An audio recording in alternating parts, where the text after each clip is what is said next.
जो व्यक्ति रुपये, पैसे, धन दौलत, वैभव विलास, कुटुंब, कबीला, परिजन, हीरे मोती, दुनिया की बहुमूल्य बेशकीमती वस्तुएं, बड़ी बड़ी जागीरें, बड़े बड़े महल, बड़ी बड़ी ऐशो आराम की जिंदगियां, ये सब कुछ खोकर जो स्वयं को पा लेता है, जो स्वयं को ढूंढ लेता है इस शरीर में, जो स्वयं को समझ लेता है, वही सम्राट है, वही सम्राट का पुत्र है। और जो व्यक्ति रुपये, पैसे, धन दौलत, वैभव विलास, कुटुंब, कबीले, परिवार, परिजन, रुपये, पैसे, सुंदर स्त्रियां, माता पिता, भाई बहन इत्यादि दुनिया की तमाम ऐशो आराम की जिंदगी अपने प्राणों से अधिक समझता है, वो दुनिया का सबसे बड़ा भिखमंगा है, वो दुनिया का सबसे बड़ा भिखारी है। क्योंकि जो व्यक्ति ये समझ नहीं पाता है कि इस पूरे विश्व में, इस ब्रह्मांड में अगर कुछ कीमती है, वो है प्राण, वो है मनुष्य के भीतर चल रही श्वास, वो है मनुष्य का शरीर। इससे कीमती दुनिया में कुछ है ही नहीं। इस पूरे ब्रह्मांड में, इस पूरे विश्व में मनुष्य के शरीर से, मनुष्य के श्वास से, मनुष्य के प्राण से अतिरिक्त मूल्यवान कुछ है ही नहीं। अगर कोई व्यक्ति ये समझ ले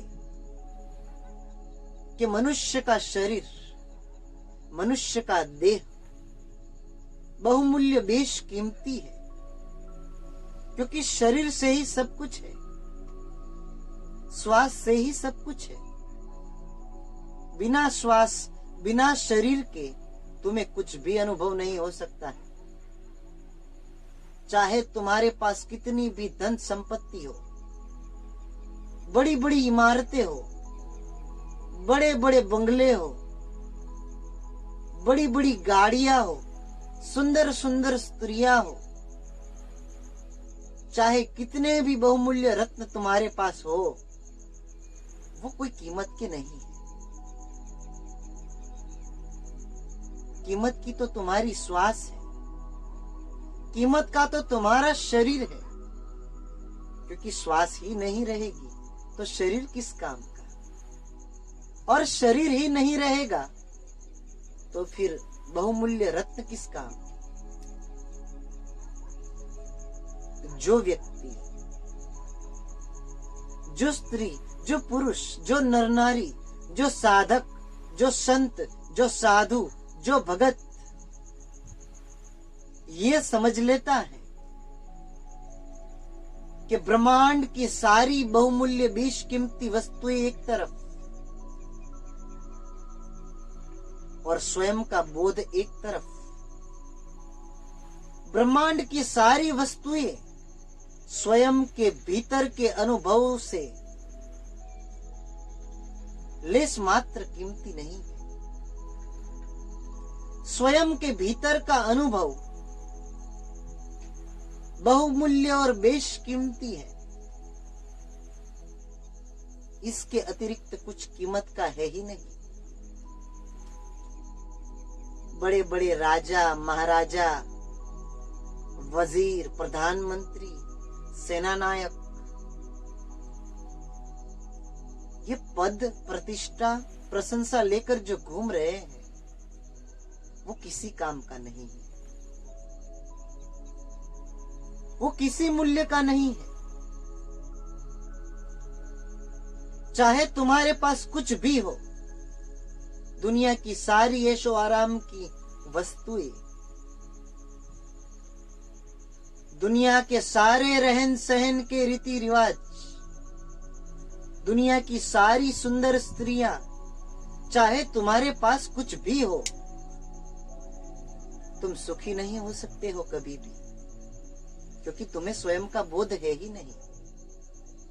और जिस व्यक्ति को स्वयं का बोध नहीं होता है वो कभी आनंदित नहीं हो सकता है। आनंदित होने का मात्र और मात्र एक ही उपाय है, और वो है ध्यान। ध्यान के अतिरिक्त और दूसरा कोई उपाय है ही नहीं आनंदित होने का, न था और न होगा। हाँ, अगर ध्यानी के हाथ में कोई वस्तु आ जाए तो वो उससे आनंद प्राप्त कर लेगा। अगर ध्यानी नंगे पैर सड़क पर चले कड़ी धूप में, फिर भी उसे आनंद ही होगा। अगर ध्यानी सोने की चप्पलें बनवाकर महल में चले तो वो आनंदित हो सकता है। वही ध्यानी एक छोटी सी कुटिया में, एक छोटे से झोपड़े में अगर रहे तो वो ध्यानी आनंदित हो सकता है। ध्यानी के हाथ में कुछ भी पड़ जाए, महल पड़ जाए तो भी ठीक, ना पड़े तो भी ठीक, महल मिले तो भी ठीक, ना मिले तो भी ठीक, उसके लिए सभी चीजें समान है। ध्यानी के लिए कोई दुख नहीं है और ध्यानी के लिए कोई सुख नहीं है। ध्यानी सदा दुख और सुख से पर हो चुका होता है। अगर तुम उसे झोपड़े में रखो फिर भी वो आनंदित हो जाएगा, अगर उसे महल में रखो फिर भी वो आनंदित हो जाएगा, लेकिन साधारण व्यक्ति नहीं रह पाएगा। जिसने स्वयं की खोज कर ली वही सम्राट है। जिसने परमात्मा को पा लिया वही सम्राट है। और जिसने स्वयं की खोज नहीं की है और जिसने परमात्मा की सुगंध न ली है, उसके पास कितनी भी संपत्ति आ जाए, कितना भी धन आ जाए, कितनी भी प्रतिष्ठा आ जाए, कितनी भी प्रशंसा हो जाए उसकी दुनिया में, उसे कितना भी बड़ा पद क्यों न मिल जाए, वो कभी भी आनंदित न हो पाएगा, वो कभी भी खुश न हो पाएगा, क्योंकि उसने स्वयं का सार कभी पिया ही नहीं।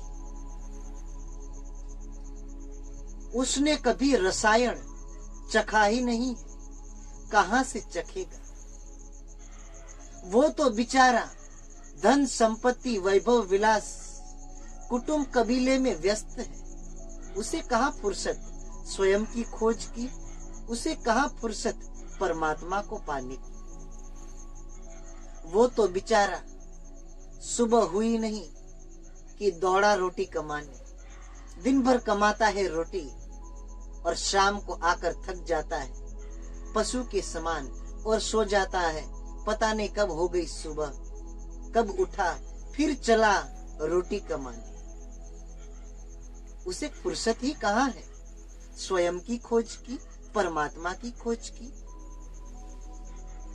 सारे जीवन काल में हर एक व्यक्ति, हर वो स्त्री पुरुष सिर्फ मांगते आया है अहंकार से, कभी उन्होंने कुछ दिया नहीं है। और जो देता है वही सम्राट है, और जो मांगता है वो तो भिखमंगा भिखारी है। मांगने का काम भिखारी करता है, चाहे वो कुछ भी हो, रुपये पैसे धन दौलत सुख शांति समृद्धि मोक्ष, किसी भी तरह की मांग तो मांग ही होती है, चाहे 1 रुपया तुम मांगो या फिर करोड़ रुपया मांगो, मांग तो मांग ही है। लेकिन मांग तुम्हारी कब मिटेगी? जब तुम स्वयं में डूबोगी। मांग तुम्हारी तभी मिट सकती है कि जब तुम स्वयं की खोज कर लो। मांग तुम तब ही छोड़ सकते हो जब तुम परमात्मा को पालो। इसके अतिरिक्त तुम्हारे पास और दूसरा कोई उपाय है ही नहीं।